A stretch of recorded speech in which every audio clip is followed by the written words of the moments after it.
7வது வசனத்தை வாசிக்க கேட்கலாம். எரேமியா 9:7. மைக்கில் வாசிக்கிறீங்களா? மைக் இல்லையா? ஓகே சார், வாசிக்க. யாராவதுங்க சத்தம் வாசிக்க.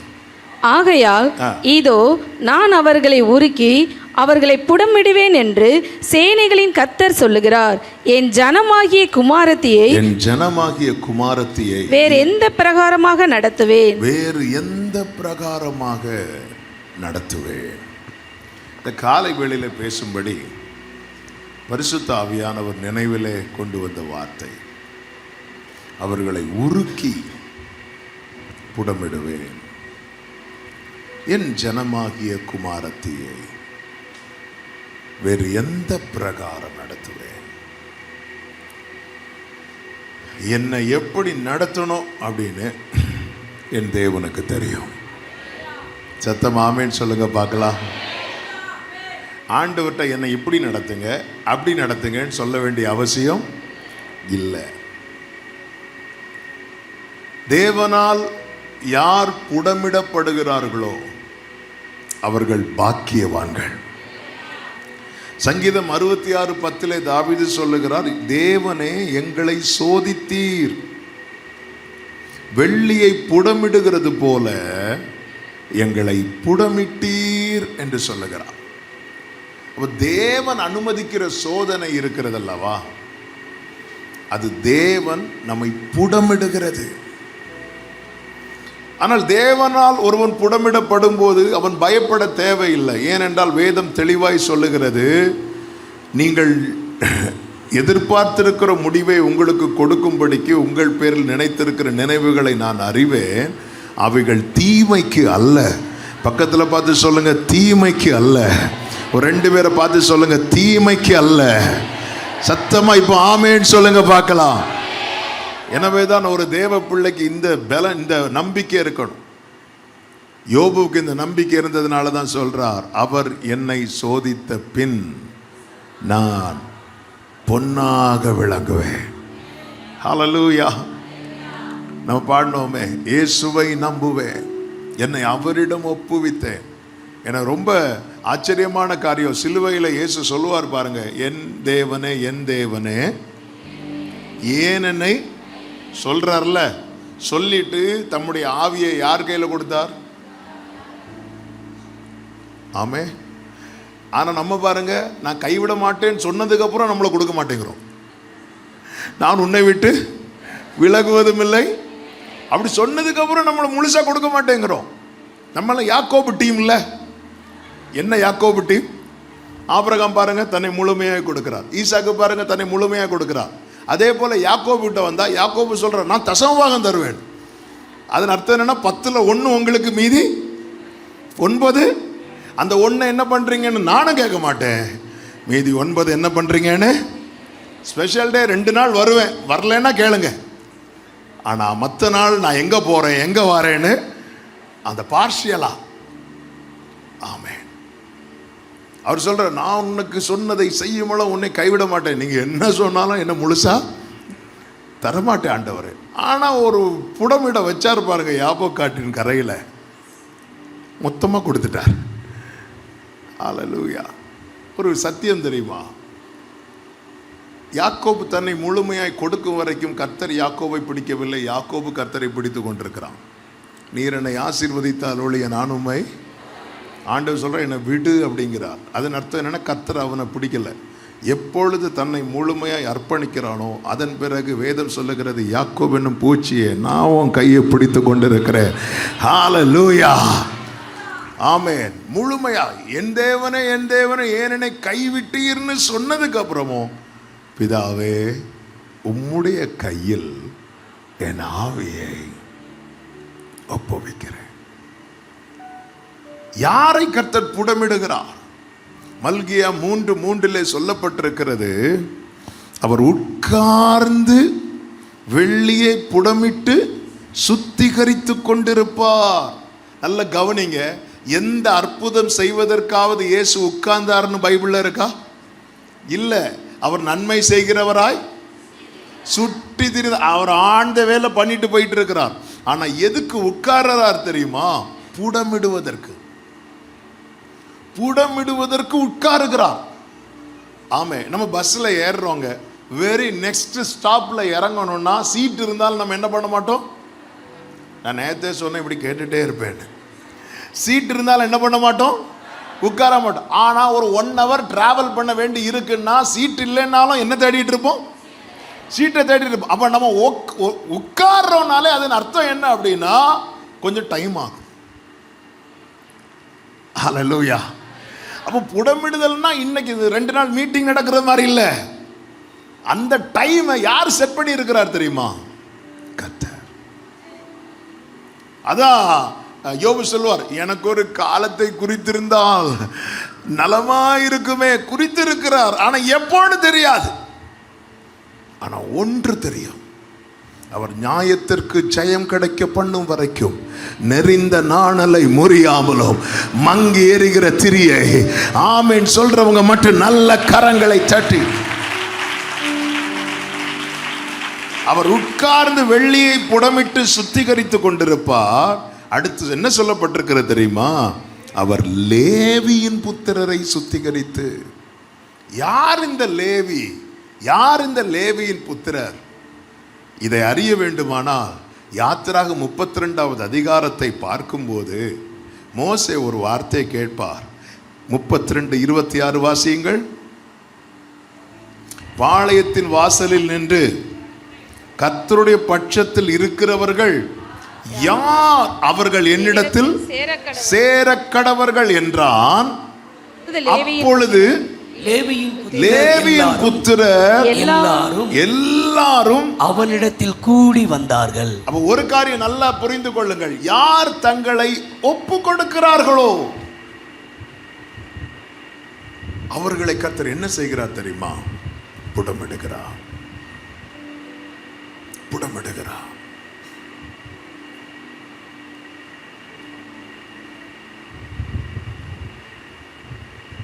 இந்த செய்தியை நல்ல கவனமா கேட்கணும். பல நேரத்தில் நாம் நினைப்பது ஒன்றாயிருக்கும், தேவன் நம்மை நடத்துவது வேறொன்றாயிருக்கும். அந்த இடத்துல நாம் திணறுகிறோம், நம்ம புலம்புகிறோம். நிறைய காரியம் நமக்கு தெரியாததுனால புலம்பிக் கொண்டிருக்கிறோம். யோசேப்பின் இடத்தில் சகோதரர்கள் வருவார்கள் அல்லவா? வரும்போது யோசேப்புக்கு தெரியும் சகோதரர்கள் யார். நான் யோசேப்பு ஸ்டோரியை தான் அடுத்து இப்போ பேச போகிறேன். நான் இந்த ஒரு சம்பவத்தை சொல்லிவிட்டு நான் செய்திக்குள்ளே போக விரும்புகிறேன். யோசேப்புக்கு தெரியும் சகோதரர்கள் யார், சகோதரர்களுக்கு தெரியாது யோசேப்பு யார். இப்போ சகோதரர்களை திருப்பி அனுப்பும்போது அவங்கவுங்க சாக்கில் அவங்கவுங்க பணப்பையை வைத்து அனுப்பி விடுறான். வழியில் மிருகங்களுக்கு தீவனம் கொடுக்கும்படிக்கு எல்லாரும் அவங்க சாக்கை ஓப்பன் பண்ணுறாங்க. உள்ளே என்ன இருக்குது? பணப்பை இருக்குது. பணப்பை இருந்ததும் எல்லாரும் என்ன பண்ண ஆரம்பிச்சிட்டாங்க தெரியுமா? புலம்ப ஆரம்பிச்சிட்டாங்க. தேவன் நமக்கு இப்படி செய்தது என்ன? ஏன் நமக்கு இப்படி ஒரு சோதனை? இப்படி பண்ணிட்டாரு. இப்படி புலம்புவதற்கு காரணம் என்ன? காரணம் என்ன தெரியுமா? அவங்களுக்கு யாருக்கும் அது யாருன்னு தெரியல, அது யோசேப்பு என்று தெரியவில்லை. நம்முடைய அநேக புலம்பல்களுக்கு காரணம் என்ன தெரியுமா? மேலே இருக்கிறது யார் இன்னும் நமக்கு சரியா தெரியாததுனால. இதே யோசேப்பு தன்னை வெளிப்படுத்தின பிறகு அவர்களுக்கு சாக்கு எல்லாத்தையும் கொடுத்து விடுறாரு. அவங்க அதை சந்தோஷமா அப்பா கிட்ட கொண்டு வந்து காட்டுறாங்க. ஒரே காட்சி 2 முறை பைபிள்ல சொல்லப்படுகிறது. ஒரு விசை புலம்புகிறார்கள், இன்னொரு விசை சந்தோஷப்படுகிறார்கள். ஏன் புலம்பலுக்கு காரணம் என்றால் அவர்களுக்கு யோசேப்பு யாருன்னு தெரியல. அது போலவே தேவன் யாருங்கிற வெளிச்சம் நமக்கு இல்லாததுனால அவர் புடமிடும் போது சோர்ந்து போகிறோம். எனவே தான் வேதம் சொல்லுகிறது, தகப்பன் சிட்சியாத புத்திரன் உண்டு. சிட்சைன்னு வரும்போது அந்த இடத்துல அவர் வேற எந்த ரோலையும் எடுக்கல. அந்த இடத்துல ஒரே ஒரு ரோல்ல தான் நிற்கிறார், ஒரே ஒரு உறவுல தான் நிற்கிறார். என்ன உறவுல தெரியுமா? தகப்பன்.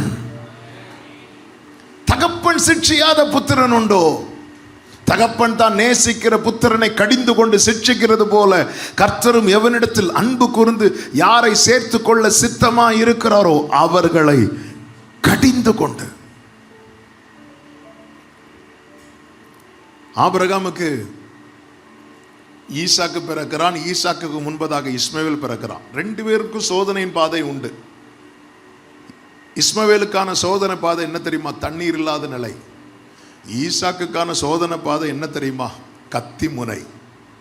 இந்த 2 பேர்ல நேச பிள்ளை யாரு? இந்த 2 பேருக்கு வந்த சோதனையில யாருக்கு பெரிய சோதனை? ஈசாக்கு.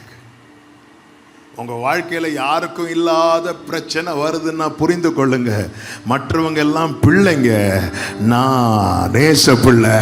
நல்ல கரங்களை தட்டி ஆமென் சொல்லுங்க பார்க்கலாம். ஆமென். கர்த்தர் பட்சத்தில் நிற்கும்படி ஒப்பு கொடுக்கணும். என்னை முழுமையாய் ஆளுகை செய்ய நான் ஒப்பு கொடுக்கும் போது அவர் எனக்கு ஆண்டவராகிறார். அவர் எனக்கு ஆண்டவராகிறார். அவருக்கு சித்தமானதை அவர் தம்முடைய கையினால் நடப்பிக்கிறார். நம்ம பல நேரத்தில் ஆண்டவரே கரத்தை நீட்டும் என்று கேட்பது எதற்கு தெரியுமா? நம்முடைய விருப்பமானதை நடப்பிப்பதற்காக. இந்த இடத்துல தான் பல ஜெபங்களுக்கு நமக்கு பதில் வராமல் போகிறது. கர்த்தருக்கு சித்தமானது அவர் கையினாலே வாய்க்கும். இது மறந்து விடவே கூடாது. கர்த்தருக்கு சித்தமானது அவர் கையில எல்லாமே இருக்கு. ஆண்டவர் நீர் கொடுக்க அவைகள் வாங்கிக் கொள்ளும், நீர் உமது கையை திறக்க அவைகள் நன்மையால் திருப்தியாகும். அப்போ என் வாழ்க்கையில என் தலைமுறைக்கு வேண்டிய நன்மை கூட யார் கையில் இருக்கிறது தெரியுமா? கர்த்தருடைய கையில் இருக்கிறது. அப்படி பார்க்கும்போது நம்ம உடனே ஆண்டவர் நீங்க மட்டும் கொஞ்சம் கையை இப்படி ஓபன் பண்ணாலே போதுமே ஆண்டவரே, அப்படிதான் கேட்க தோணும். ஆனா பைபிள் தெளிவாய் சொல்லுகிறது, கர்த்தருக்கு சித்தமானது எல்லாவற்றையும் அவர் முன்னமே கண்டிருக்கிறார். என் வாழ்க்கையினுடைய கடைசி பகுதியை எழுதிவிட்டு தான் இந்த பூமியிலே கர்த்தர் என்னை ஜெனிப்பிக்கிறார்.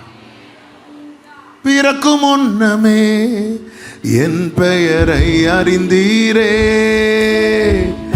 அவயம் அனைத்துமே அழகாக வரைந்தீரே. பாடுங்க தெரிஞ்சவங்க. பிறக்கும் முன்னமே என் பெயரை அறிந்தீரே, அவயம் அனைத்துமே அழகாக வரைந்தீரே. என்னிடம் உள்ளதை உம்மிடம் ஒப்படைத்தே, அந்நாள் வரையிலுமே அதை காத்திட வல்லவரே. என்னிடம்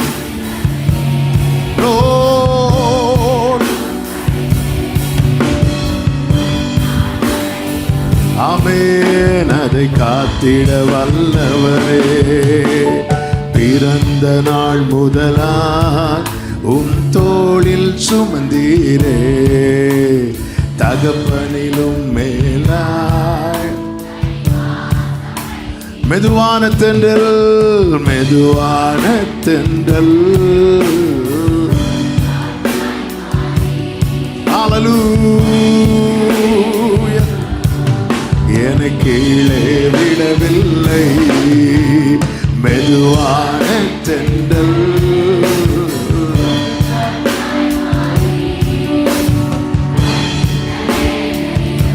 ஹல்லேலூயா. 105வது சங்கீதம் 19வது வசனத்திலே யோசேப்பை குறித்து இப்படி சொல்லப்பட்டிருக்கிறது. வாசியுங்கள். கர்த்தர் சொன்ன வார்த்தை நிறைவேறும் அளவும் அவருடைய வசனம் அவனை புடமிட்டது. அப்போ தேவனால் ஒருவன் புடமிடப்படுகிறான் என்றால் அவர்களுக்கு ஒரு நற்செய்தி இந்த காலை வேளையிலே சொல்லுகிறேன். யார் தேவனால் புடமிடப்படுகிறார்களோ அவர்கள் வாழ்க்கையிலே கர்த்தர் சொன்ன வார்த்தை நிறைவேற போகிறது. எத்தனை பேர் சத்தம் ஆமென் சொல்லுவீங்க? யார் வாழ்க்கை புடமிடப்படுகிறதோ அவர்கள் வாழ்க்கையிலே கர்த்தர் சொன்ன வார்த்தை. புடமிடுகிற அனுபவம் ரொம்ப அதிகமாகுதுன்னா நிறைவேறும் வேளை சமீபமாய் வந்து விட்டது. வேதத்தில் வாக்குத்தத்தம் பெற்ற அத்தனை பேரும் புடமிடப்பட்டிருக்கிறார்கள். வாக்குத்தத்தம் பெற்ற அத்தனை பேரும் கர்த்தர் சொன்ன வார்த்தை நிறைவேறும் அளவு. ஒரு சத்தியத்தை கேளுங்கள், நம்மை அழிப்பதுதான் தேவ நோக்கம் என்றால் இத்தனை காலம் இழுக்க வேண்டிய அவசியமே இல்லை. ஆமென். ஒரு மரத்தை நம்ம வெட்டி போடணும்னு முடிவெடுத்துட்டோம்னு வைங்களேன், அந்த மரத்துக்கு தண்ணி ஊற்றுவோமா? ஒரு மரத்தை வெட்டி போடணும் முடிவெடுத்துட்டோம், அந்த மரத்துக்கு தண்ணி ஊற்றுவோமா? ஊற்ற மாட்டோம். நான் சொல்றது புரியுதா? எத்தனை பேர் சொல்லுவீங்க, காலை தோறும் அவருடைய கிருபை என் வாழ்க்கையில புதிதா இருக்கிறது என்று? அதன் அர்த்தம் என்ன? என்னை அழிப்பதல்ல தேவனுடைய சித்தம், என் வாழ்க்கையில் அவருடைய வார்த்தையை நிறைவேற்றுவதே தேவனுடைய சித்தமாயிருக்கிறது. ஆமே. கர்த்தர் சொன்ன வார்த்தை நிறைவேறும் அளவு. கர்த்தர் யோசேப்புக்கு எப்படி வார்த்தையை சொன்னார் தெரியுமா? எப்படி கன்வே பண்ணார் தெரியுமா? சொப்பனத்தின் மூலமா. ஆதியாகமம் 37வது அதிகாரம் 7வது வசனம் 9வது வசனம் வாசியுங்கள். 37வது அதிகாரத்தின் 7, 9 வசனங்கள். நாம் வயலில் அறுத்த அரிகளை கட்டுக் கொண்டிருந்தோம். அப்பொழுது என்னுடைய அரிக்கட்டு நிமிர்ந்திருந்தது. உங்கள் அரிக்கட்டுகள் என் அரிக்கட்டை சுற்றி வணங்கி நின்றது என்றான். அவன் வேறொரு சொப்பனம் கண்டு தன் சகோதரரை நோக்கி, நான் இன்னும் ஒரு சொப்பனத்தை கண்டேன். சூரியனும் சந்திரனும் 11 நட்சத்திரங்களும் என்னை வணங்கினது என்றான். இங்கே சம்பவங்கள் வேற வேற, ஆனா அர்த்தம் ஒன்று. ஆண்டவர் வார்த்தையை தரும்போது நீங்க கவனிச்சீங்கன்னா தெரியும், வித்தியாசமான கோணங்களிலே பேசினாலும் அர்த்தம் ஒன்றாய் தான் இருக்கும். ஆபிரகாமுக்கு 75வது வயதில் உனக்கு சந்ததியை தருவேன் என்று சொன்னார். அதன் பிறகு மணலை காண்பித்து சொன்னார். அதன் பிறகு நட்சத்திரத்தை காண்பித்து சொன்னார். சொன்ன மெத்தட்ல தான் வித்தியாசம் இருந்ததே தவிர சொன்ன வார்த்தையில வித்தியாசம் இல்லை. நாம தான் வருஷா வருஷம் புது புது வாக்குத்தத்தத்தை கொண்டு வரும், மாசம் மாசம் புது புது வாக்குத்தத்தத்தை கொண்டு வரும், வார வாரம் புது புது வாக்குத்தத்தத்தை கொண்டு வரும். ஆனா ஆண்டவர் நம்முடைய வாழ்க்கையில ஒரு வார்த்தையை குறித்து விட்டார் என்றால் அது நிறைவேறும் வளவும் அதை அவர் நமக்கு தெரிவித்து கொண்டே இருப்பார். இதை தான் யாக்கோபு சொல்லுகிறார். பிள்ளைகளை எல்லாம் பிளஸ் பண்ணும்போது ஆதியாகமம் 49வது அதிகாரம் அதனுடைய 22வது வசனம் முதல் நீங்க படிக்கும்போது, யோசேப்பு கனித்தரும் செடி, அவன் நீர் ஊற்றண்டையில் உள்ள கனித்தரும் செடி, அதன் கொடிகள் சுவர் மேல் படரும். அந்த அவ்வளவு சுவரம் யாருன்னு பார்த்தீங்கன்னா சகோதரர்கள். அவ்வளவு பேர். நல்லா புரிஞ்சுக்கோங்க, ஒரு கொடி வளரணும்னா அது பக்கத்தில் சுவர் இருக்கணும். 5 அடி சுவர் இருந்தால் அந்த கொடியினுடைய வளர்ச்சி 5 அடி ப்ளஸ், அவ்வளோதான். 10 அடி சுவர் இருந்தால் அந்த கொடியினுடைய வளர்ச்சி 10 அடி ப்ளஸ், அதுக்கு மேலே இருக்கும். உங்கள் வாழ்க்கையில் உங்களுக்கு விரோதமாக எத்தனை அடி உயர மதில்கள் எழும்புகிறதோ அதற்கு மேலே படரும்படியானது தான் கர்த்தர் நமக்கு தருகிற வாக்கு தத்தம். ஆமென். வில் வீரர் அவனை மனமடிவாக்குவார்கள். கர்த்தருக்கு மகிமை உண்டாவதாக. எனக்கு என்ன ரொம்ப ஆச்சரியமான காரியம்னா, கர்த்தர் வார்த்தையை கொடுத்தாரே தவிர அது எப்படி நிறைவேற்ற போகிறார் என்கிற பாதையை கர்த்தர் யோசேப்புக்கு அறிவிக்கவில்லை. பாதை நமக்கு தெரியாது. ஆண்டவர் என்ன சொல்லுவார்? என்னை நோக்கி கூப்பிடு, நான் உனக்கு உத்தரவு கொடுத்து, அடுத்த வார்த்தை, நீ அறியாததும். அப்ப ஏன் நம்ம யோசித்து ரொம்ப ரொம்ப மூளையை புண்ணாக்கிட்டு இருக்கிறோம்? அவரே சொல்லிட்டார்ல, நீ அறியாதது, உனக்கு எட்டாதது, நீ என்ன யோசித்தாலும் உனக்கு புரியாது. இது எப்படி நடக்கும்? இது எப்படி சாத்தியமாகும்? மரியாள் கேட்டாங்கல்ல, இது எப்படி ஆகும்? உடனே கேப்ரியல் சொன்ன பதில் என்ன தெரியுமா? 2 ஆன்சர் சொல்றார். ஒன்று, உன் இனத்தாளாகி எலிசபெத்துக்கு இப்பொழுது 6 மாசம். இது அவளுக்கு புரிகிறதுக்காக. எதுக்கு அந்த ஆன்சர் சொன்னாங்கன்னு சொல்றேன். 2வது என்ன சொல்லுவார் தெரியுமா? தேவனால் கூடாத காரியம் இது மட்டும் உனக்கு தெரிஞ்சா போதும். எலிசபெத் 6 மாசம்னு சொன்னது எதுக்காக? எலிசபெத் வாழ்க்கையிலையும் இனி குழந்தை பெறுவதற்கு சான்ஸே கிடையாது. அப்படிப்பட்ட இப்போ 6 மாசம் கர்ப்பவதியா இருக்கிறார். மரியாளே, எலிசபெத்துக்கு நடந்தது அற்புதம் என்றால் உன் வாழ்க்கையில நடக்கும் என்பதற்கான அடையாளம் இது. கர்த்தர் வார்த்தையை தரும்போது அநேக அடையாளங்களினால் அதை உறுதிப்படுத்துவார். அதே நேரத்தில் இன்னொன்றை மறக்க கூடாது. மரியாளே, தேவனால் கூடாத காரியம். இந்த சத்தியம், இந்த வெளிச்சம் ஒரு தேவ பிள்ளைக்கு தெரியணும். ஆபிரகாமுக்கு 99 வயதான போது, அப்படிதான் இருக்கும் பைபிள்ல, ஆதியாகமம் 17:1. ஆபிரகாமுக்கு 99 வயதான போது கர்த்தர் ஆபிரகாமுக்கு தரிசனமாகி, நான் சர்வ வல்லமையுள்ள தேவன். அதன் அர்த்தம் என்ன? ஆபிரகாமே, உனக்கு தான் வயசாச்சு, எனக்கு வயசாகல. உன்னால இனி ஒண்ணுமே பண்ண முடியாது. என்னால செய்யக்கூடாத அதிசயமான காரியம் ஒன்றுமில்லை. எல் ஷடாய், சர்வ வல்லவரே, எல்லாம் செய்பவரே, இல்லாதவைகளை இருப்பவை போமே வரவழைப்பவரே. ஆபிரகாமுக்கு செய்தவர், ஆபிரகாமுக்கு செய்தவர் எனக்கும் செய்ய வல்லவர். நம்புறவங்க கைகளை உயர்த்தி ஆபீர ரே மாமா ஷேக்கல ரதுடரமாமா. இந்த வார்த்தை கேட்டபோது ஆபிரகாம் தரை மட்டும் குனிந்தான் என்று வேதம் சொல்லுகிறது. மரியாள் சொல்லுகிறார்கள், இதோ நான் ஆண்டவருக்கு அடிமை. வாக்குத்தத்தம் நம்முடைய வாழ்க்கையிலே தெரிவிக்கப்படும் போது, தேவ திட்டம் நம்முடைய வாழ்க்கையிலே தெரிவிக்கப்படும் போது நம்மை முழுமையாய் அதற்கென்று ஒப்பு கொடுக்க வேண்டும். கர்த்தருடைய வார்த்தை நிறைவேறும் அளவு அவருடைய வசனம் அவனை புடமிட்டது. சகோதரர்களுக்கெல்லாம் இதை கேட்டு ரொம்ப எரிச்சல் ஆயிட்டு. இப்பொழுது சகோதரர்கள் ஆடு மேய்க்க போறாங்க. தகப்பன் யாக்கோபு யோசேப்பை கூப்பிடுறார். கூப்பிட்டு, நீங்க வா, உன் சகோதரர்கள் சீகேமிலே ஆடு மேய்த்து கொண்டிருக்கிறார்கள். நான் உன்னை அவர்களிடத்துக்கு அனுப்புகிறேன். நீ போய் அவர்களை விசாரித்து நல்ல செய்தியோடு வா அப்படி சொல்லிட்டு அனுப்பும்போது வேதம் சொல்லுகிறது, அவன் சீகேமுக்கு போனான் என்று சொல்லப்பட்டிருக்கிறது. எப்படி போறார் தெரியுமா? அப்பா கொடுத்த பலவர்ண அங்கியை போட்டுட்டு போறான். நம்ம எந்த இடத்துக்கு நல்ல ட்ரெஸ் போட்டிருப்போம்?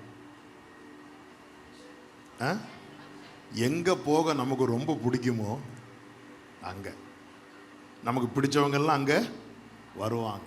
அவ யோசேப்பு பலவரன் அங்கி போட்டுட்டு போறாருன்னா அவன் சகோதரர்கள் எவ்வளவு நேசிக்கிறான் பாருங்க. எவ்வளவு, ஏன்னா சகோதரர்களை பார்க்க போறான். ஏதோ ஒரு ட்ரெஸ் அப்படி இல்லை, அவன்கிட்ட இருக்கிறதுல பெஸ்ட். ஆனால் சகோதரர்கள் யோசேப்பு எப்படி பார்த்தாங்க தெரியுமா? பல நேரத்தில் நாம ஒருத்தங்களை ரொம்ப மேன்மையாக பார்ப்போம் பாருங்க, அவங்களும் அப்படியே நம்மளை பார்க்கணும்னு கிடையாது. கொர்நேலியு பேதுரு எப்படி பார்த்தாரு தெரியுமா? தேவதூதனை போல பார்த்தார். ஆனால் பேதுரு ஆரம்பத்தில் கொர்நேலியுவை எப்படி பார்த்தாங்க தெரியுமா? தீட்டுள்ளவர். அந்த பார்வையை தான் கர்த்தர் உடைத்தா. ஆமே, பல நேரத்தில் நாம சிலரை அப்படி பார்ப்போம். நம்ம சொந்தங்கள், நம்ம உறவுகளை அப்படி அவங்கள அவ்வளோ ரெஸ்பெக்ட் பண்ணி அப்படியே பார்ப்போம். ஆனால் அவங்க நம்மளை பார்க்குற விதம்லாம் நமக்கு தெரிய வரும்போது நம்மளால் என்ன பண்ண முடியாது தெரியுமா? தாங்கவே முடியாது. யோசேப்பால வாழ்க்கையில் ஏற்றுக்கொள்ள முடியாத, மறக்க முடியாத ஒரு செயலை தான் இப்போ கொஞ்ச நேரத்தில் செய்ய போகிறாங்க. தகப்பன் யாக்கோபு யோசேப்பை எங்கே அனுப்புகிறார்னா சீகேமுக்கு அனுப்புகிறார். ஆனால் சீகேமில் பார்த்தா சகோதரர்கள் இல்லை. சில நேரத்தில் லைஃப்ல நடக்கிற செயல் பார்த்தா சீகேமுக்கு தான் அனுப்பினார், சகோதரர்கள் இல்லை. இல்லாததும் யோசேப்பு என்ன பண்ணியிருக்கணும்? திரும்பி போயிருக்கணும். ஏன்னா ஃபோன் கிடையாது, எந்த கான்டாக்டுமே கிடையாது. என்ன இன்ஃபர்மேஷன் கொடுத்துட்டு போறாங்களோ அவ்வளோதான். அப்படி இல்லை, திரும்பி போகலாம் அப்படின்னு நினைக்கும் போது அந்த வழியாக ஒருத்தர் நடந்து வரார். நம்ம லைஃப்ல நிறைய காரியம் தற்செயலாய் நடப்பது போல இருக்கும். ஆனா வாக்குத்தத்தம் உடையவனுடைய வாழ்க்கையில எதுவுமே தற்செயலாய் நடப்பது அல்ல, ஏற்கனவே தேவன் திட்டம் பண்ணினதுதான் நடந்து கொண்டிருக்கிறது. இந்த நேரத்தில் நமக்கு இதை படிக்கும் போது என்ன தோணும்னா, ஐயோ இவன் இப்ப பார்த்து வரானே அப்படின்னு தோணும். ஆனா அவனா வரல, இது கர்த்தர் அனுப்பினது. ஒரே ஒரு வார்த்தையை கேட்கிறேன், யோசேப்பு லைஃப்ல நடந்தது நன்மையா தீமையா? ஏன் நன்மைன்னு சொல்றோம் தெரியுமா? ஏன்னா ஸ்டோரியோட கிளைமேக்ஸ் நமக்கு தெரியும். யோசேப்பை பிடிக்கிறாங்க, குழியில தூக்கி போடுறாங்க, இப்ப குழியில தூக்கி போடுறது வர மட்டும்தான் நமக்கு தெரியுது. அதுக்கப்புறம் என்ன நடந்ததுன்னே தெரியல. இப்ப சொல்லுங்க, நன்மையா தீமையா? என்ன அழகா சொல்றீங்க. ஏன்னா யோசேப்புடைய லைஃபுடைய கிளைமேக்ஸ், அதனுடைய முடிவு எப்படி நமக்கு தெரிஞ்சதுனால நம்ம என்ன சொல்றோம் தெரியுமா? எல்லாமே நன்மை. நம்ம லைஃப்ல நடக்கிறத ஏன் நன்மை நம்மளால சொல்ல முடியல தெரியுமா? அதனுடைய முடிவு இன்னும் நமக்கு தெரியவில்லை.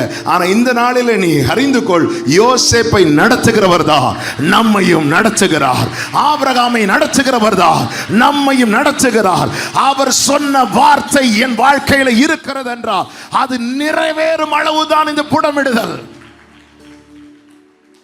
ஆமென். இப்ப பாருங்க, சீகேமுக்கு வராரு, இல்ல தேடி திரிறாரா, அப்படி பார்க்கறாரு, இல்ல வீட்டுக்கு போலாம் நினைக்கும் போது அந்த வழியா ஒருத்தன் வரா. தம்பி என்ன தேடிட்டு இருக்கிற? இப்படி என்னுடைய பிரதர்ஸ் ஒரு 10 பேர் இருந்தாங்க, ஆடு மேய்க்க வந்தாங்க, இங்கே தான் வராத அப்பா கிட்ட சொல்லிட்டு வந்தாங்க, ஆனா அவங்க இங்க இல்லை அப்படி சொல்லும் போது இவன் சொல்றான், அது உன்னுடைய சகோதரர்களா? ஒருத்தன் கொஞ்சம் ஹைட்டா இருப்பான், ஒருத்தன் கொஞ்சம் வண்ணமா இருப்பான். ஆமா ஆமா ஆமா, அவங்கதான். அவங்க தோத்தானுக்கு போறதாய் பேசிக்கொண்டிருந்தது என் காதுல. கரெக்டா இவன் கிட்ட போகும்போது அவங்க தோத்தானுங்கிறாங்க. நம்ம கிட்ட வந்தா ஸ்தோத்திரம் கூட சொல்ல மாட்டேங்கிறோம். தோத்தானதும் இவன் காதுல சரியா அது விழ, இவன் நேர சீகேமுக்கு வரும்போது இங்க ஒருத்தன் தேடிட்டு இருக்க. என்ன மாஸ்டர் பிளானுங்க போட்டு வச்சிருக்கிறான். இப்போ ஏன் யோசேப்பு கிட்ட திட்டம் சொல்லல தெரியுமா? திட்டம் மட்டும் சொல்லி இருந்தா யாக்கோபு யோசேப்பை வீட்டை விட்டு வெளியே விட்டிருக்க மாட்டார். இந்த யோசேப்புக்கு ஆரம்பத்தில் இருந்த சுபாவம் என்ன தெரியுமா?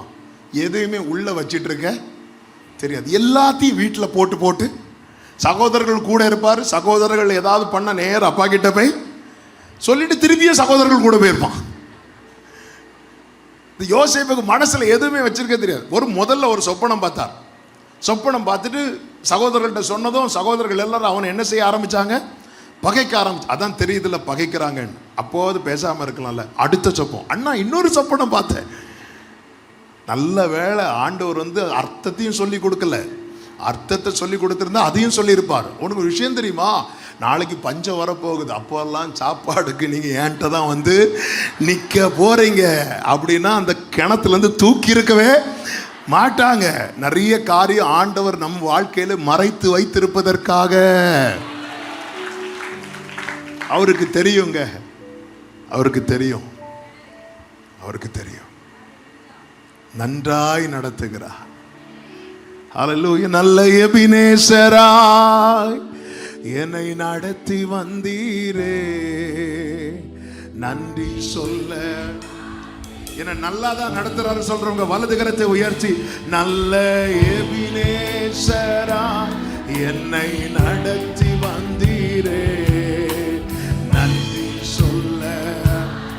மறுபடியும் சொல்லுங்க, நல்ல எபினேசராய். நல்ல ஒரு அபாஷேகரே மாமா தனரா நன்றி சொல்ல. ஒரு விசை கூட நல்ல எபினேசர்.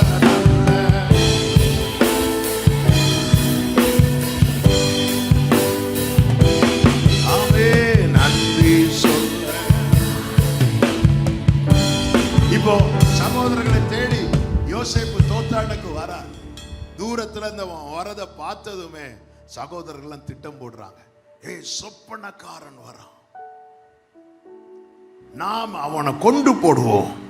அந்த சொப்பனம் எப்படி நடக்குது பார்ப்போம். எப்பவுமே புரிந்து கொள்ளுங்கள், உங்களுக்கு விரோதமாய் ஒரு கூட்டம் எழும்புதுனாலே அது உங்களை அழிக்கிறதுக்கல்ல, உங்களுக்குள் இருக்கிற தேவ திட்டத்தை அழிப்பதற்கு. ஆனால் அவர்களுக்கு தெரியவில்லை, வானமும் பூமியும் ஒளிந்தாலும் அவருடைய வார்த்தையில் ஒரு உறுப்பு கூட. நல்ல கையை தட்டி சத்தமா ஆமென் சொல்லுங்க பார்க்கலாம். ஆண்டவர் அதனாலதான் சொல்லுகிறார், நான் நினைத்திருக்கிறபடியே நடக்கும். உங்க வாழ்க்கையில எத்தனை மரணத்துக்கு ஏதுவான சோதனை வந்தும் நீங்கள் இன்னும் நிக்கிறீங்கன்னா உங்க வாழ்க்கையில நிறைவேற வேண்டிய வாக்குத்தத்தம் இன்னும் இருக்கிறது. இந்த காலை வேளையில சில உள்ளங்களோடு பரிசுத்த ஆவியானவர் இதை தீர்க்க தரிசனமாய் சொல்லுகிறதை உணர்கிறேன். மரணத்துக்கும் உனக்கும் ஒரு அடி தூரம் இருந்தும் இன்றும் ஜீவனோடு இருக்க காரணம் என்ன? உன் வாழ்க்கையிலே நிறைவேற வேண்டிய வாக்குத்தத்தங்கள். சத்தம் ஆமென் சொல்லுங்க பார்க்கலாம். ஹalleluya, ஆமென். மோசே வாழ்க்கையில தேவ திட்டம் இருந்ததனால தான் அவனுடைய பிறக்கிறதுக்கு முன்னாடி அவன் முடிவை சத்துரு எழுதுறான். ஹalleluya, வாழ்கிறான். முடிந்தது என்று நினைத்த இடத்துல எல்லாம் அவனுக்கு துவக்கத்தை கொடுத்து கொடுத்து வாழ வைக்கிறான். கர்த்தருக்கு மகிமை. எனவே தான் பவுல் சொல்லுகிறார், நாங்க எப்பக்கம் நெருக்கப்பட்டாலும் நாங்க ஒடுங்கி போக மாட்டோம். ஏன்னா இந்த மண் பாண்டத்துக்குள்ள அந்த பொக்கிஷத்தை கர்த்தர் வைத்திருக்கிறார். நீங்க தேவ திட்டத்துக்குரியவர்களானால், உங்க மேல இருக்கிற தேவ திட்டம் பெரிதானால், நீங்க எல்லாருக்கும் இளையவனா இருக்கலாம், நீங்க சின்னவனா இருக்கலாம், சிறியவனா இருக்கலாம். ஆனா பிரச்சனை உங்களுக்கு மற்றவர்களை விட பயங்கரமா இருக்கும். ஏன்னா உங்களுக்குள்ள இருக்கிற திட்டம் என்பது பெரியது. சகோதரர்கள் எல்லாம் எதற்கு திட்டமிடுகிறார்கள்? சொப்பனக்காரன் வரான், அவனுக்கு சதி யோசனை பண்ணி அவருடைய சொப்பனங்கள் எப்படி முடியும் பார்ப்போம். 37:20 அப்படிதான் சொல்றாங்க. அவனுடைய சொப்பனங்கள் எப்படி முடியும் பார்ப்போம். ஹalleluya. அவர்களுக்கு தெரியவில்லை இந்த சொப்பனத்தை கொடுத்தது ஆமென் கர்த்தர். யோபு வாழ்க்கையில எல்லாவற்றையும் இழந்து கையில் ஒரு ஓட்டு துண்டை பிடித்து கொண்டு, ஓட்டு துண்டை எதுக்கு வச்சிருக்கிறார்? சொரிகிறதுக்கு. இப்போதான் சொரிகிறதுக்கு இவ்வளோ பெரிய சீப்பெல்லாம் இருக்கு. அந்த வசதி யோபுக்கு கிடையாது. ஒரு ஓட்டு துண்டை இப்படி பிடிச்சு வச்சுட்டு என்ன சொல்றார் தெரியுமா? எனக்கு குறித்திருக்கிறதை அவர் நிறைவேற்றுவார். காரணம் என் மீட்பர் உயிரோடு இருக்கிறார்.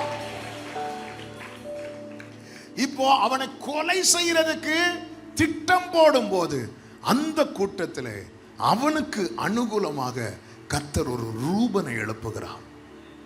ரூபனுடைய பிளான் என்ன தெரியுமா? சகோதரர்கள் கையில் இருந்து யோசேப்பை எப்படியாவது காப்பாற்றி எங்க கொண்டு போயிடணும்? அப்பா கிட்ட கொண்டு போயிடணும். ரூபன் போட்ட ஃபர்ஸ்ட் பிளான் ஒர்க் அவுட் ஆச்சு. செகண்ட் பிளான் ஒர்க் அவுட் ஆக கர்த்தர் விடலை. ஃபர்ஸ்ட் பிளான் என்ன? சகோதரர்கள் கையிலிருந்து எப்படியாவது காப்பாற்றணும். அவன் போட்ட திட்டம் ஒர்க் அவுட் ஆகிறது. அவன் சொல்றான், இவனை கொன்று அந்த இரத்த பலி நம்ம கையில வர்றதுனால என்ன பலன்? அதற்கு பதில என்ன செய்யலாம்னா, இவனை நம்ம இந்த தண்ணீர் இல்லாத கிணத்துல தூக்கி போட்டுடலாம். ஆண்டவர் எப்படி செட் பண்ணி ஏரியாவை செட் பண்ணி வைக்கிறார் பாருங்க. தண்ணீர் இல்லாத கிணறு தூக்கி போட்டுட்டாங்க. தூக்கி போட்டுட்டு இவங்க எல்லாம் உட்கார்ந்து சாப்பிட்டுட்டு இருக்கிறாங்க. ரூபனுடைய ரோல் இங்க முடியுது. ரூபன் எங்க போனாருன்னு தெரியல. ரூபன் போற கேப்ல இஸ்மவேல் வராங்க, அல்லது இஸ்மவேல் வர டைம் ஆகும்போது கர்த்தர் ரூபன் அங்கிருந்து தூக்கிட்டு போயிடுறார். ரூபன் மட்டும் அங்க இருந்திருந்தா யோசேப்பை விற்க அனுமதித்திருக்கவே மாட்டான். என்னதான் மற்ற சகோதரர்கள்லாம் இருதய கடினமா இருந்தாலும் ரூபனுடைய வார்த்தைக்கு வேல்யூ இருக்கு. ஏன்னா மூத்த சகோதரன். அதனால கர்த்தர் என்ன செய்கிறார் தெரியுமா? ரூபன் அங்கிருந்து செப்பரேட் பண்றார். சில நேரத்தில் நம்ம லைஃப்ல இவங்க இருந்திருந்தா இப்படி நடந்திருக்காது, இவங்க இருந்திருந்தா நன்றாக இருக்குமே நமக்கு தோணும். இப்போ ரூபன் இல்லாத நேரம் இஸ்மவேலர்கள் வராங்க. இஸ்மவேலர் வரும்போது ரூபன் இல்லை. இப்பொழுது யூதா எழும்புகிறான். யூதா எழும்பி சொல்றான், இவனை இப்படி போடுறதை விட இவனை இந்த இஸ்மவேலருக்கு விற்று போடலாம். என்னைக்குமே புரிந்து கொள்ளுங்கள், நம்முடைய வாழ்க்கையின் ஆரம்பம் முதல் முடிவு வரை இருக்கிறது அல்லவா? அநேகர் வருவார்கள், அநேகர் போவார்கள். இதுதான் லைஃப் ஜேர்னி. நம்ம சில நேரத்தில் சில நபர்கள் எப்போவுமே நம்ம கூட இருக்கணும்னு நினைப்போம், சில நபர்கள் கூடவே இருக்கக்கூடாதுன்னு நினைப்போம். ஆனால் பல நேரத்தில் கூடவே இருக்கக்கூடாதுன்னு நினைக்கிறவங்க தான் சிலர். அப்படியே உங்க கணவர்களை பார்க்கிறது எனக்கு தெரிகிறது. ஆமே, என் லைஃப்ல யார் யாருக்கு என்ன ரோல் செட் பண்றது யார் தெரியுமா? என்னுடைய மாஸ்டர்.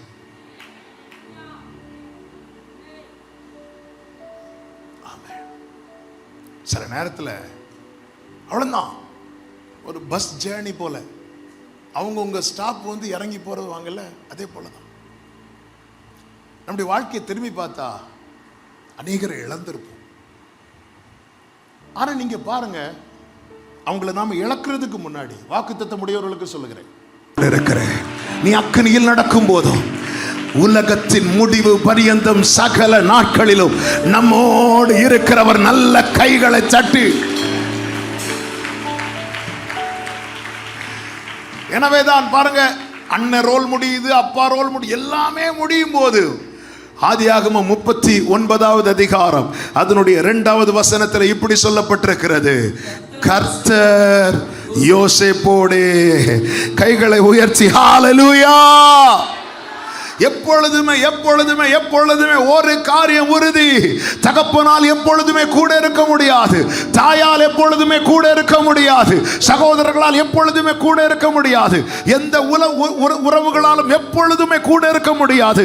ஆனால் சபையே ஒரு சத்தியத்தை கேள், ஒரு காரியத்தை நிச்சயப்படுத்திக்கொள், எந்த சூழ்நிலையானாலும், ஆழமான கிடங்கானாலும், சமுத்திரத்தின் நடுவானாலும், அக்கினி சூளையானாலும் உன்னை காக்கும்படி எப்போதும் முன்னோடு இருக்கிறவரை தான் நீ தெய்வமாய் கொண்டு ஆராதித்துக் கொண்டிருக்கிறாய். ஹalleluya, ஆமென். பிள்ளை சாக்கிறத பார்க்க மாட்டேன்னு சொல்லி தாயார் பிள்ளைய செடி கீழே விட்டுட்டு போயிட்டாங்க. அந்த தாயாருக்கு தலையிலே கொட்டுற மாதிரி ஆண்டவர் வந்து என்ன பேசினார் தெரியுமா? பிள்ளை இருக்கும் இடத்தில் அவன் சத்தத்தை நான் கேட்டேன். இப்போ அவன் என்ன சத்தம் போடுறான்னு உனக்கு கேட்கல, கேட்கல, எனக்கு கேட்குது. அவன் ஃபர்ஸ்ட் எதுக்கு சத்தம் போட்டிருப்பான் தெரியுமா? அம்மா கூட இருக்கிறது வரையும் அவனுக்கு தாகம் வந்ததும் எதுக்கு சத்தம் போட்டிருப்பான்? அம்மா தண்ணி தண்ணி தண்ணி தண்ணின்னு சத்தம் போட்டிருப்பான். இப்போ அம்மா இல்லை, இப்போ உண்மையில அவன் எதுக்கு சத்தம் போட்டிருப்பான்? அம்மான்னு சத்தம் போட்டிருப்பான். ஜீசஸ். நம்முடைய வேதனையின் ஒரு பகுதி தான் நம் கூட இருக்கிறவங்களுக்கு தெரியும், அதன் மறுபகுதி வேற யாருக்கும் தெரியாது. ஆனால் ஆண்டவர் என்ன சொல்லுகிறார்? என் ஜனத்தின் அடிக்காயத்தை கூட நான் குணமாக்குவேன் என்கிறார். என் மனதின் ஆழத்தில் இருக்கிற வேதனையை அறிந்தவர் நான் ஆராதிக்கிற தேவன். ஹalleluya. ஆண்டவருடைய அன்பை பத்தி பேசின பாயிண்ட் எல்லாம் கண்ணுக்கே தெரியாது. ஆமென். எனக்கு செய்தி முடிக்கணும் நிர்பந்தம் எல்லாம் கிடையாது. ஆனா ஒரு சபை தேவனுடைய அன்பை புரிந்து கொள்ளணும். என் ஆண்டவர் ஒருபோது தீமை செய்கிறவர் அல்ல. இன்னைக்கு நடத்துகிற பாதை கடினமா இருக்கலாம், ஆனா ஒன்று எனக்கு தெரியும், தீயையும் தண்ணீரையும் கடந்து வருவோம், எங்களை செழிப்பான இடத்துல கொண்டு வந்து விடுவார். நல்ல கையை தட்டி ஆமென் சொல்லுங்க பார்க்கலாம். மரண பள்ளத்தாக்கில் நான் நடந்த வேளை மீட்கும் கரங்கள் நான் கண்டேன். வாடி நின்ற வேளை மடிந்திடாது என்னை தாங்கும் உம் கரங்கள். கைகளை உயர்த்தி அந்த மாறாவேன், எந்த மாறாவின் மதுரமாய் மாற்றும் அன்பின்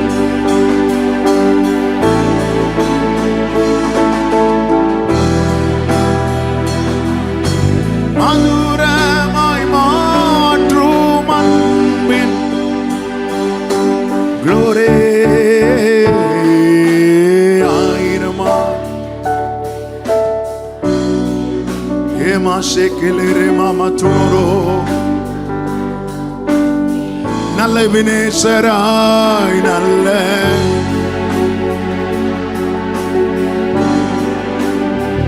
ஹalleluya. தகப்பனும் தாயும் கைவிட்டால், ஒருவேளை யாருமே இல்லாத சூழ்நிலை நம்முடைய வாழ்க்கையில உண்டானாலும், அப்படித்தானே யாக்கோபுக்கு கர்த்தர் காண்பித்து கொடுத்தார். தகப்பனையும் தாயை விட்டு புறப்படுகிற ஒரு சூழ்நிலை வந்தது. தலைக்கு கீழே கல்லை வச்சு யாக்கோபு படுக்கிறான். யாக்கோபும் ரெபேக்காள் ஈசாக்கு ரெபேக்காள் என்ன நினைச்சிட்டு இருப்பாங்க? பையன் மாமா வீட்டில் படுத்து தூங்கிட்டு இருப்பான். ஆனால் அவன் வழியில கல் வச்சு படுத்திருக்கிறான். நம்முடைய பல வேதனை நம்ம பெற்றோருக்கு கூட தெரியாது. ஆனால் அதற்கு மேலாக கர்த்தர் நின்றார் என்று வேதம் சொல்லுகிறது. கர்த்தர் காண்பித்து கொடுக்கிறார். ஒரு ஏணி வைக்கப்பட்டிருக்கிறது. அவன் இருக்கிற இடத்தில் ஒரு முனையும், அவர் இருக்கிற இடத்துல இன்னொரு முனையும். தேவதூதர்கள் ஏறி இறங்குகிறார்கள். அதன் அர்த்தங்களில் ஒன்று என்ன தெரியுமா? இங்கிருந்து யாக்கோவே அப்பான்னு கூப்பிட்டா ஈசாக்குக்கு கேட்காது, அம்மானு கூப்பிட்டா ரெபெக்காளுக்கு கேட்காது, அண்ணான்னு கூப்பிட்டா ஏசாக்கு கேட்காது. ஜீசஸ் ஆண்டவரேன்னு கூப்பிட்டா எனக்கு கேட்கும். யாக்கோபே நீ என்னை நோக்கி கூப்பிடு, எனக்கு கேட்கும். அவருடைய வருத்தமே என்ன தெரியுமா? ஆனாலும் யாக்கோபே நீ என்னை நோக்கி இதுதான் அவருடைய வருத்தம். உலகம் நம்ம கூப்பிட்டா வருத்தப்படுறாங்க, அவர் கூப்பிடா வருத்தப்படுறார். அந்த அளவுக்கு நம்மை நேசிக்கிறார். பல நேரத்தில் நமக்கு அந்த ரீச்சபிளான அந்த உறவை நம்ம வேல்யூ புரியாம நாட் ரீச்சபிள் இருக்கக்கூடியவங்களை நம்ம தொடர்பு கொள்ள முயற்சித்து கொண்டிருக்கிறோம், ஏமாற்றம் அடைகிறோம். எந்த புயலானாலும் பவுலுக்கு காண்டாக்ட் பண்ண முடிஞ்சு பார்த்தீங்களா? நான் சேவிக்கிறவர் தூதனை ராத்திரி அனுப்பி என்கிட்ட சொல்லி இருக்கிறார். சிக்னல் கட்டாகாத ஒரே உறவு பரலோக தேவனுடைய உறவு. இப்பொழுது யோசேப்பு சரீரத்திலிருந்து பலவரன் அங்கி பறிக்கப்படுகிறது, அடிமையின் வஸ்திரம் தரிப்பிக்கப்படுகிறது. அவன் புறப்பட்டு போகும்போது போர்த்திபாரின் வீட்டிலே அவனை கொண்டு விடுறாங்க. போர்த்திபாரின் வீட்டு வஸ்திரம், வேலைக்காரனுடைய வஸ்திரம் இப்பொழுது கொடுக்கப்படுகிறது. நல்லா புரிந்து கொள்ளுங்கள், வாழ்க்கையில் நமக்கான ஸ்தானத்தை அடையும் வரைக்கும் எதுவுமே நமக்கு நிலையானது கிடையாது, எதுவுமே நிரந்தரம் கிடையாது. ஆமாம், அது வேலையாகட்டும் எதுவாகட்டும் அது நிரந்தரமாகவே இருக்காது. நமக்கான நிலையை அடையும் வரைக்கும். வேதத்தில் ஒரு அழகான வார்த்தை இருக்கும் பாருங்கள். 104வது சங்கீதம் அதனுடைய 5-6 வசனங்களை வாசியுங்கள்.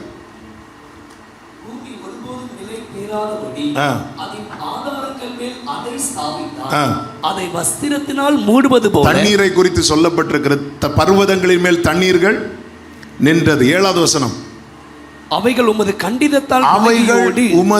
கண்டிதத்தால் விலகி ஓடி. விலகி, கண்டிதத்தால்னா அவருடைய வார்த்தையினால விலகி ஓடி, உமது குமுறலின் சத்தத்தால் விரைந்து போய். அவருடைய சத்தம் தொனிக்கப்பட்ட மாத்திரத்தில் இந்த தண்ணீர்களுக்கு அங்க நிக்க முடியவில்லை, அது விரைந்து போயிற்று. 8வது வசனம். அவைகள் மலைகளில் ஏறி பள்ளத்தாக்குகளில் இறங்கி நீர் அவைகளுக்கு ஏற்படுத்தின இடத்தில் சென்றது. கவனிச்சீங்களா அந்த வசனம்? அவர் ஏற்படுத்தின இடத்துல வந்து நிக்கிறது வரைக்கும் அதன் ஓட்டம் எப்படி இருக்கும் தெரியுமா? ஏறி இறங்கி. சொல்லுங்க பார்க்கலாம். ஜனவரி மாசம் ஏறினது போல இருந்துச்சு, பிப்ரவரி மாசம் இறங்கிட்டு, அடுத்து எல்லாம் போச்சு நினைக்கும் போது மார்ச்ல திரும்ப ஏறது போல இருக்கும். ஆமென். ஆண்டவர் லைஃப் இப்படித்தானே இருக்கு. 2022 நல்லா ஏறினது போல இருந்துச்சு, 2023 இறங்கிட்டேன். 2024 திரும்பி ஏறது போல இருந்துச்சு, 2025 ஜனவரி தொடங்கினதுமே இறங்கிட்டேன். இவ்வளவுதான் என் வாழ்க்கையா? இல்லையா, அதற்கு ஏற்படுத்தின இடத்திலே வந்து நின்றது. எனவேதான் 1 பேதுரு 1:6 சொல்லப்பட்டிருக்கிறது, கொஞ்ச காலம் பலவித சோதனை. கொஞ்ச காலம். பக்கத்தில் பார்த்து சொல்லுங்க, கொஞ்ச காலம். சொல்லுங்க, கொஞ்ச காலம். இன்னைக்கு இந்த சோதனை கொஞ்ச காலம். ஒரு தலைமுறைக்கு பிரச்சனையை கண்ட யோபு 4 தலைமுறைக்கு நன்மையை காண்கிறான். எனவேதான் சங்கீதக்காரன் ஜெபிக்கிறான், நாங்கள் துன்பத்தை கண்ட நாட்களுக்கு சரியாய் இன்பத்தை காணப்படும் என் ஆண்டவர் ஒன்றை மறந்து விடுவதற்கு அநீதி உள்ளவர் அல்ல. உனக்கு கொஞ்சம் பலன் இருந்தோ நீ என் நாமத்தை மறுதலையாதபடியால் திறந்த வாசலை உனக்கு முன்பாக. சத்தம் ஆமேன் சொல்லுங்க பார்க்கலாம். பலவர்ண அங்கே அவனிடத்தில் இருந்து பறிக்கப்படுகிறது, அடிமையின் வஸ்திரம் கொடுக்கப்படுகிறது. போர்த்திபார் வீட்டுக்குள் வந்ததும் அடிமையின் வஸ்திரம் பறிக்கப்பட்டு வேலைக்காரருடைய வஸ்திரம் கொடுக்கப்படுகிறது. அவன் அரண்மனையில் இருக்கிறான்.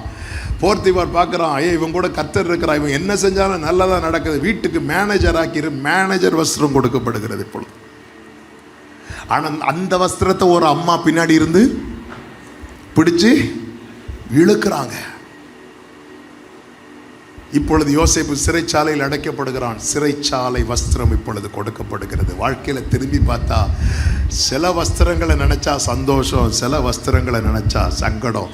பலவர்ண அங்கேயே நினைச்சா சந்தோஷம், அந்த அடிமையின் வஸ்திரத்தை நினைச்சா சங்கடம். போர்த்திபார் வீட்டு மேனேஜர் வஸ்திரத்தை நினைச்சா சந்தோஷம், சிறைச்சாலை வஸ்திரத்தை நினைச்சா சங்கடம். தேவன் ஏற்படுத்தின நிலையில் வந்து நிற்கிறது வரைக்கும் எதுவுமே நிலையானது கிடையாது. எல்லாம் கையில் திடீர்னு கையில் வந்தது போல இருக்கும். சில நேரம் சில சொல்லுவாங்க பாருங்கள். கடந்த சில வாரங்களுக்கு முன்பதாக சென்னையிலேருந்து ஒரு பொண்ணு பேசுகிறா, பாஸ்டர் எனக்கு மாதம் 1.5 லட்ச ரூபா சம்பளம் பாஸ்டர், 1ஆம் தேதி கையில் வரும் பாஸ்டர், அன்றைக்கி ஈவினிங்குள்ளே அவ்வளோ காசும் போயிடும் பாஸ்டர், எங்கள் வீட்டில் அவ்வளோ கடன் இருக்குது, அவ்வளோ வட்டி கையில் வரும். கையில் வரும்போது எப்படி இருக்கும்? சிலருக்கு பேங்கில் பாருங்கள் அக்கௌண்ட் வந்து விழும் பாருங்கள், 2 லட்ச ரூபா 10 லட்ச ரூபா அப்படி கிரெடிட் ஆகும். கிரெடிட்டடுன்னு வரணும். அப்படி பார்த்துட்டு இருக்கும்போது டெபிட்டடுன்னு வரும். அப்போ தான் நிற்பான லோன்காரங்கெல்லாம் சுற்றி நிற்பானுங்க. அப்படி நீ அதை காண்பாய் புசிக்க மாட்டாய். எவ்வளோ வேதனையாக இருக்கும் தெரியுமா? எல்லா பிரச்சனையும் முடிஞ்சதுன்னு போர்த்திபார் வீட்டில் இருந்தா அந்த கிழவி வந்து படாத பாடுபடுத்தி வஸ்திரத்தை பிடிச்சி இழுத்து ஆமே எப்படி இருக்கும் பாருங்க. சில நேரத்தில் ஆனால் ஒரு ஆவிக்குரியவன் நிதானிப்பான். அபிஷேகம் பெற்ற தாவீது யுத்த களத்துக்குள்ளே சாப்பாடு கொண்டு வரதான் வந்தாலும் அவனுக்கு தெரியும், நான் வந்ததற்கு ஒரு முகாந்தரம் உண்டு. இப்பொழுது 2 பேர் துக்கத்தோடு இருக்கிறாங்க பாருங்க. அடுத்த ரோல் யோசேப்பு லைஃப்ல. யோசேப்பு கேட்கிறார், ஏன் நீங்க துக்கமா இருக்கிறீங்க? யோசேப்பு வந்து கேட்க வேண்டிய அவசியமே இல்லை. யோசேப்பு பிரச்சனையே பெரிய பிரச்சனை. தேவனால் உருவாக்கப்படுகிறவன் நன்மை செய்கிறவனாய் இருப்பான். தேவனால் உருவாக்கப்படுகிறவன் மற்றவர்களுக்கு உதவுகிறவனாய் இருப்பான். தேவனால் உருவாக்கப்படுகிறவன் பிரயோஜனம் உள்ளவனாய் இருப்பான். நமக்கே தெரியாது. ஆமென். 17 வயசுல யோசேப்பை பிடிச்சிட்டு போறாங்க. 30 வயசு வரை யோசேப்பு அடிமைத்தனத்தில் சிறையிருப்புக்குள்ள இருக்கிற அந்த 30 வயசுல யோசேப்பு ஏதாவது சம்பாதித்தானா என்று கேட்டால் ஒன்றுமே கிடையாது. ஆனால் யோசேப்பை கர்த்தர் உருவாக்கி கொண்டே இருக்கிறார். அவன் இருக்கிற இடத்துல இருக்கிறவர்களுக்கு ஆசீர்வாதமா இருந்து கொண்டே இருக்கிறான். சொப்பனத்துக்கு அர்த்தத்தை சொல்லுகிறான். ஒருவனுக்கு நன்மையான அர்த்தம் இருக்கிறது. அவன்கிட்ட கேட்கிறான், நீ வாழ்ந்திருக்கும் போது என்னை நினைத்துக் கொள்ள என்று. அவன் மறக்கிறான். அவன் மறக்கவில்லை, கர்த்தர் அவனை மறக்க வைத்தார். அநேகர் நம்மளை மறக்கிறாங்கன்னா அவங்க மறக்கல, கர்த்தர் அவர்களை எப்போ நினைவில் கொண்டு வரணுமோ அப்போ நினைவில் கொண்டு வர வைப்பா. வேளை வந்தது, சீயோனுக்கு தயவு செய்யும் காலம் வந்தது, அதற்காக குறித்த வேளை வந்தது. வேளை வரும்போது அவருக்கு தெரியுங்க, ஒரே இரவுல ஆரோனின் நம்ம உலர்ந்த கோலை துளிர்விட செய்தவர் அவர். குறித்த வேளையில நம் தலையை உயர்த்துகிறவராயிருக்கிறார். இப்பொழுது பார்வோன் தலைக்குள்ளே பசுக்களை ஓட விடுகிறார். நமக்கு முன்னாடி கொசு ஓடினா கூட தூக்கம் வராது. ஆமாம், அவருக்கு தலையில பசுக்கள் ஓடுகிறது. இந்த நைட்டு யோசேப்புக்கு நினைத்திருப்பாரா, நாளைக்கு என் சரித்திரம் மாறப்போகிறது என்று. எனவே தான் வேதம் சொல்லுகிறது, கர்த்தருடைய ரட்சிப்புக்கு நம்பிக்கையோட காத்திரு. ஆமே, நம்பிக்கையோட காத்திரு, நிச்சயமாக முடிவு உண்டு. உன் வாழ்க்கையில உரைக்கப்பட்டது கர்த்தருடைய வார்த்தையானால் நிச்சயமாக முடிவு உண்டு. உன் நம்பிக்கை வீண் போகாது. அவர் நினைச்சிருப்பாரு, நாளைக்கு என் சரித்திரம் மாற போகிறது என்று. Glory. ஆமே, வேதம் சொல்லுகிறது. யோவான் 10 நாள் எடுக்க வேண்டாம், டைம் ஆயிட்டு, ஒரு 5 மினிட்ஸ்ல முடிக்கிறேன். அந்த மேய்ப்பன் ஆடுகளை என்ன செய்வார் தெரியுமா? வெளியே விட்ட பின்பு. எல்லாரும் சொல்லுங்க, சத்தமா சொல்லுங்க. நீங்க எந்த சூழ்நிலையில் அடைக்கப்பட்டிருக்குதாலும் எத்தனை பேர் நம்புறீங்க? எனக்கான டைம் வரும்போது வெளியே கொண்டு வருவா.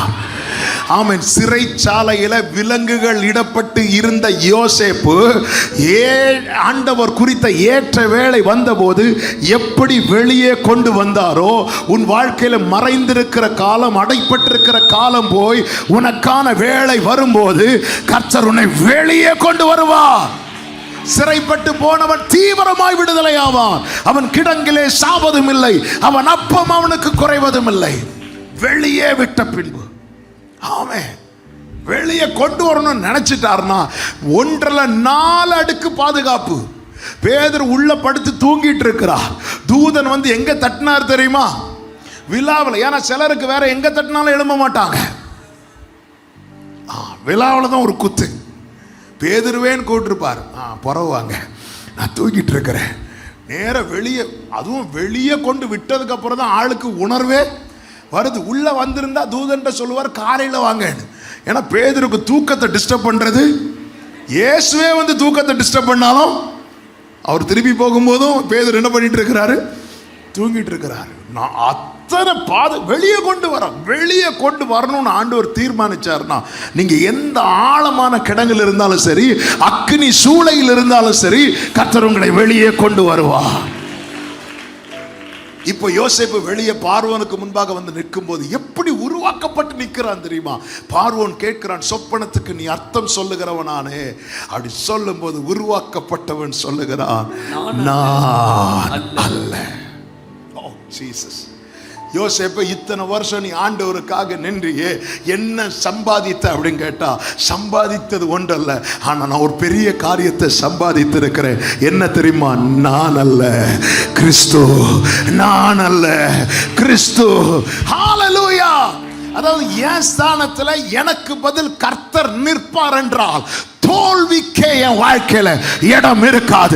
என் ஸ்தானத்தில் எனக்கு பதில் கர்த்தர் நிற்பார் என்றால் சத்துரு வெட்கப்பட்டு போவார். அதை நீங்க கொஞ்சம் யோசித்து பாருங்க. நீங்க நிக்கிற இடத்துல உங்களுக்காக கர்த்தர் நிற்கிறது. ஹalleluya. இப்ப தெரியுதா ஏன் உருவாக்குறார், புடமிடுகிறார் என்று? யோசேப்பு உயர்த்தப்படுகிறான். இதுவரை அவனுக்கு கொடுக்கப்பட்ட அத்தனை வஸ்திரங்களும் கொடுக்கப்பட்டது, பறிக்கப்பட்டது, கொடுக்கப்பட்டது, பறிக்கப்பட்டது. ஆனால் இப்பொழுது அவனுக்கு ஒரு வஸ்திரம் கொடுக்கப்படுகிறது, ராஜ வஸ்திரம். கடைசி வரை அந்த வஸ்திரம் பறிக்கப்படவில்லை. காரணம், இது தேவன் அவனுக்காக ஆயத்தம் பண்ணினது. எத்தனை பேர் இதை விசுவாசிக்கிறீங்க? என் வாழ்க்கையில இதுவரை இருந்த எதுவுமே நிலையானதல்ல, ஆனால் நிலையான பொக்கிஷத்தை, நிலையான நன்மைகளை என் தலைமுறைகளை சீர்படுத்தினீர் புடமிட்டு ராஜா பிரேமமலதுனகரா பிரியாதிருந்தீ எனக்கு யாருண்டு கலங்கின நேரத்தில் கரம் என்னை நடத்தியதே. வலது கரத்தை வானத்துக்கு நேராக உயர்த்து, இடது கரத்தை இருதயத்தில் வைத்து, என் ஜனமாகிய குமாரத்தை வேறு எந்த பிரகாரம் நடத்துவேன்? குயவன் கையில் களிமண் இருப்பது போல நீங்கள் அனைவரும் என் கையில் இருக்கிறீர்கள் என்று கர்த்தர் சொல்லுகிறார். ஆண்டவரே, என்னை உருவாக்குவீராக, என்னை புடமிடுவீராக. இந்த பகல் வேளையில உண்மையான அர்ப்பணிப்பு, என்னை புடமிடுங்கப்பா.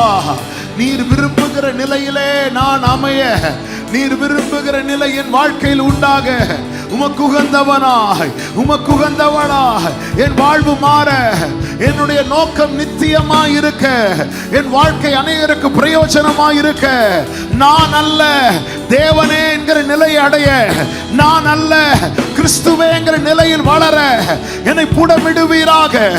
உம்முடைய வார்த்தையினாலே, உம்முடைய வசனத்தினாலே என்னை புடமிடுவீராக. நீர் என்னை புடமிட்டால் என் வாழ்க்கையில வார்த்தை நிச்சயம் நிறைவேறும். நீர் என்னை புடமிட்டால் என் வாழ்க்கையில் உம்முடைய சித்தம் நிச்சயம் நிறைவேறும். அர்ப்பணிக்கிறேன் கர்த்தாவே, உம் கரத்தில் நான் களிமண் போலா, உந்தன் இஷ்டம் போல் வனைந்திடு என்னை என்னாலும். ரெண்டு கைகளை உயர்த்தி இயேசுதேவா, இயேசுதேவா.